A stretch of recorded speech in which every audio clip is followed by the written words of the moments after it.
Hi everyone and welcome back to the Colour Cave, where we like to play with art stuff. My name is Jem and I want to thank everyone for such an overwhelming response to the new subscription box on the block, the Upcrate. Your comments were really helpful. I got quite a bit of feedback as well, and so many of you wanted to see me do the Upcrate Battle, which is the art prompt challenge that's supplied in the box. So that's exactly what we're going to do today. I have to confess that I am feeling pretty inked out just now. Between the month of Inktober coming to an end and getting markers inside the scroller box as well, I'm feeling pretty inked out, if I'm honest. But we're going to go one last time today for the Upcrate Battle, which is Spooky Times. Going forward, as I'm going to open some more of the Upcrate boxes, I am going to alternate the scroller challenge and the Upcrate Battle as a scheduled video, and the opposite one I will put in as a bonus video every month so that it doesn't cut into the normal filming schedule so much. With all that out the road, let's just get to top down view and we can get going on some spooky times.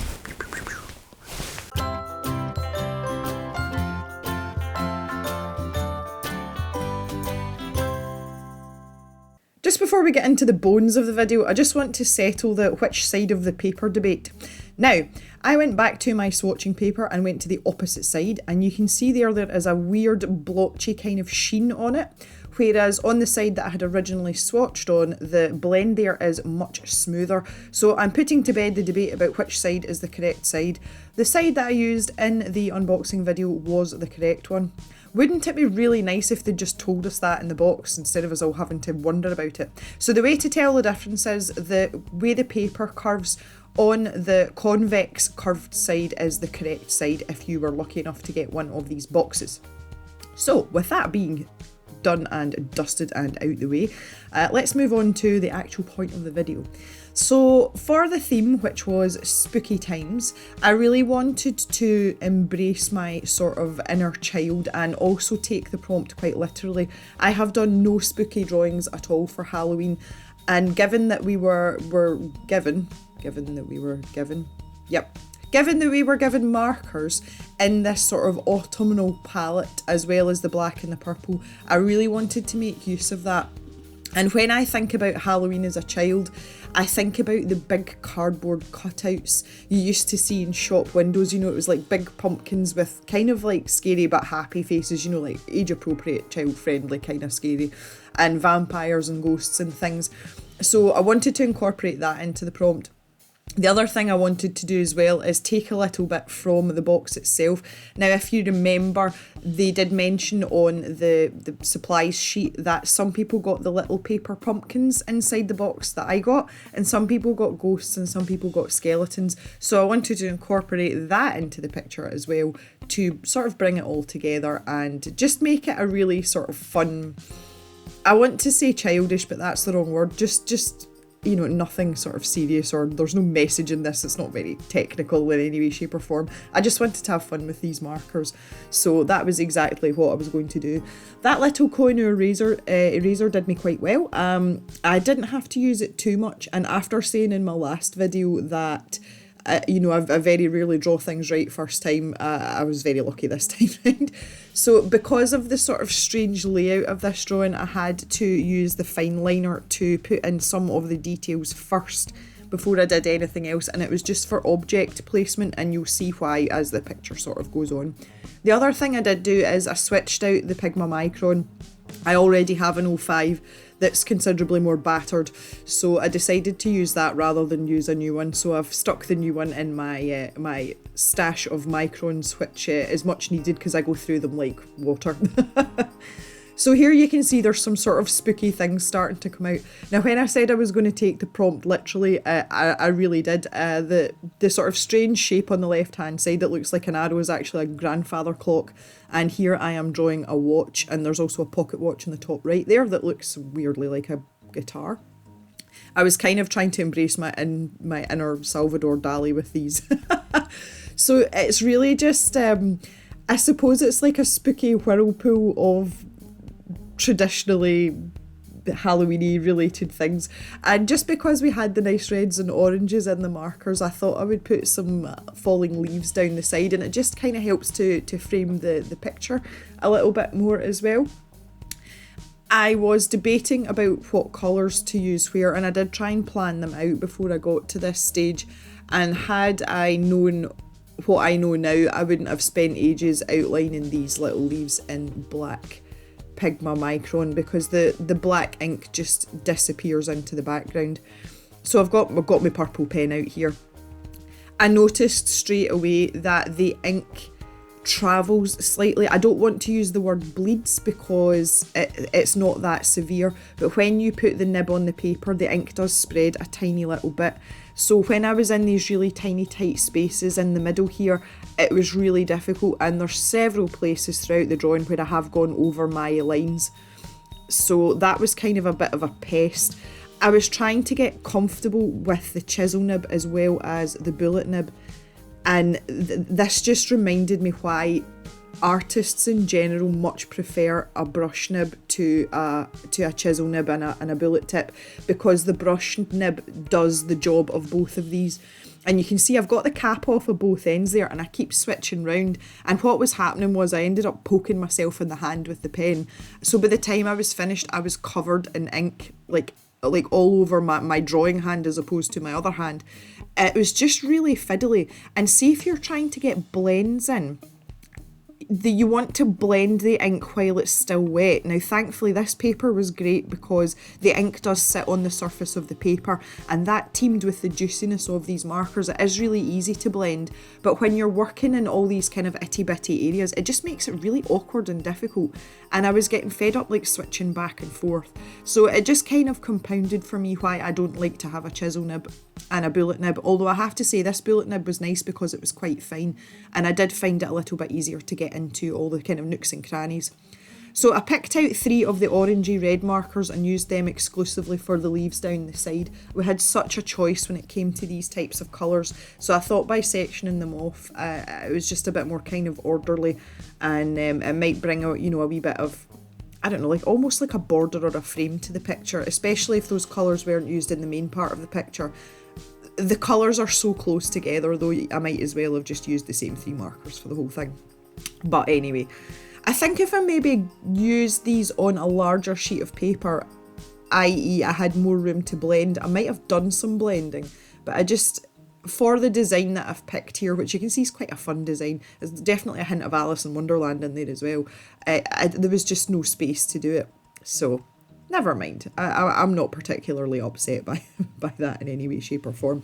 Now my original idea was to use grey, which was the warm grey 8, in the other swirl in the background, but I wanted to colour everything else in first and wait and see what it looked like, because I thought it might have been a little bit too dark, or I might change my mind and have used another colour. So I thought I would go in here and stick in some details and just sort of get my main shapes looking a bit more like what they're supposed to. I was a little bit concerned about my wristwatch here at the bottom, but it's actually turned out okay. I wanted it to be wonky, but I still wanted people to be able to tell what it was, and I think I've kind of got that balance. If I'd had my way and I'd just gone for it, I would have drawn lots of pumpkins with loads of like different silly faces.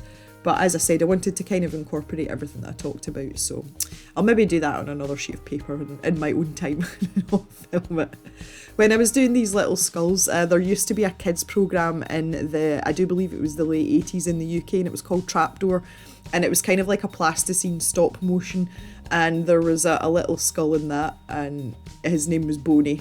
And these little skulls just remind me of that. I used to love that programme. If you haven't seen it, go on to the internet because it is there. It's completely silly and pointless, but the sort of claymation stop motion thing's really good, especially for the time when you think back on it.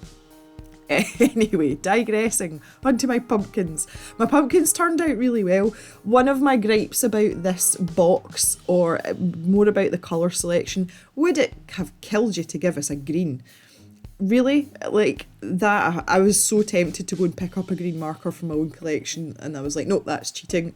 I like to be strict, to use what you've got. So the little pumpkin stalks I would have made green, and the grass at the bottom of the headstone I would also have made green had I had a green, but I didn't.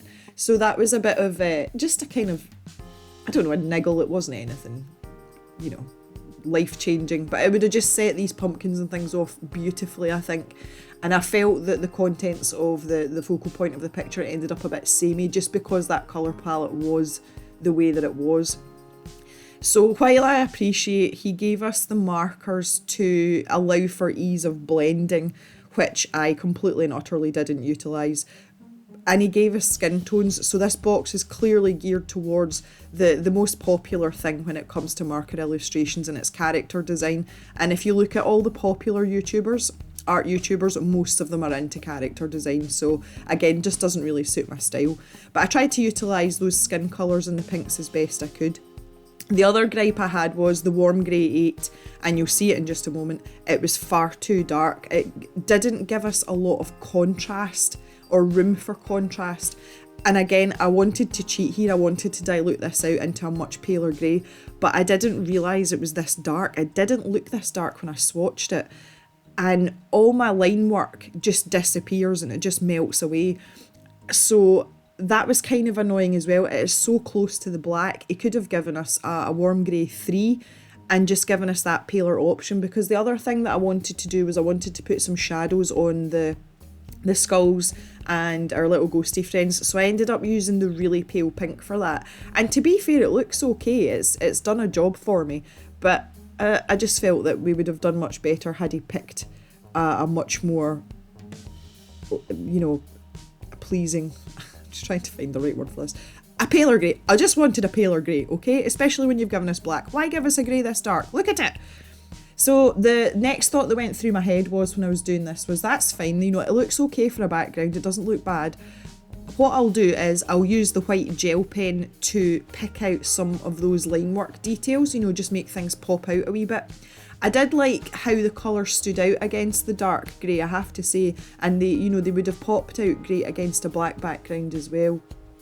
But that would have given us another option. If this grey had been paler, I could have used the black in the part that I'm doing just now, and that would have left me a pale grey to do something else with and just give us a bit more, you know, a bit more in the way of options. And that sounds ridiculous when you consider the number of markers that came in this box. There was 17 markers in this box, but they were all so similar. And one of the main things about getting a great picture is having contrast. That's what makes things stand out. That's what makes things interesting. So I just felt it fell a bit short on that. But if you're into like really blendy type stuff and you like character design, you'd probably have had a lot more options with this box. So anyway, right, rant about the grey over, give it up, Gem. See here how well the pigment's sitting on the paper, and that just shows you how much time you have to blend. That was one thing I absolutely loved about this. And bearing in mind as well, this video is sped up 5 times. So it really does sit on the paper and let you manoeuvre it about. And I love that because I like to blend things. I like gradients and, you know, all that sort of stuff. So that's really fun. And I think I'll probably try and use some Copic markers on this paper because I've still got loads of sheets left. That was the other thing, millions of sheets. I've got like 10 sheets of this paper left. So I think it's paper that I might actually continue to use because I really, really like the paper. It was nice and easy to work with, and it just made doing things like this that little bit easier. I would like to try and get some nice blends on it as well. So I would highly recommend this paper. Unfortunately, in the box they didn't tell us what the paper was. So here's this little bit in the corner. I was going to draw a spider on a web, but because the grey is so close to the black, the spider just disappeared into the background. So I thought I would pop some of that white pen around him to try and highlight him a bit, and it just looks like nothing. You can see I was a thumbs down there. It was a bit quick, but and as I started to work my way down these leaves here that I'd spent so much time with the black fine liner, I noticed in that top left hand corner that the pigment from the alcohol marker was just soaking into the gel pen, so I've actually ended up with a pink web in that corner. So if I'd had a bit more patience, time, or I wanted to take a bit more care, I would have probably gone over with a second layer of this gel pen. Usually when you do that, you can cover up the areas where the pigment of the marker has soaked into the gel ink. That usually works quite well. But for the purposes of showing you this here, I wasn't going to do it and just extend the length of the video. There was just no need. So here's what I was talking about earlier. I'm just using the white gel pen to add a few sort of bits and bobs there and make things stand out. And overall, I have to say, I'm actually really pleased with this. It was a fun little picture, and it's not something I would normally draw, which seemed to be doing a lot of just this last little while, going out my normal sort of regime. But anyway, I was quite happy with the outcome, and as you can see, it is literally spooky times. So I would love to hear your thoughts on this, or if you've had any other experiences with this box as well. It's been really good fun. I've enjoyed it lots and lots, and it was great to try out something else as well. So for the Upcrate Battle, you've got to take a photograph, and here's the little card that you've got to put in the corner. So that's me. I am ready to post this to Instagram and see everyone else's work too. Thanks so much for watching, guys, and we will see you back in the cave on Thursday for another video. Have a good day, everyone, and bye for now.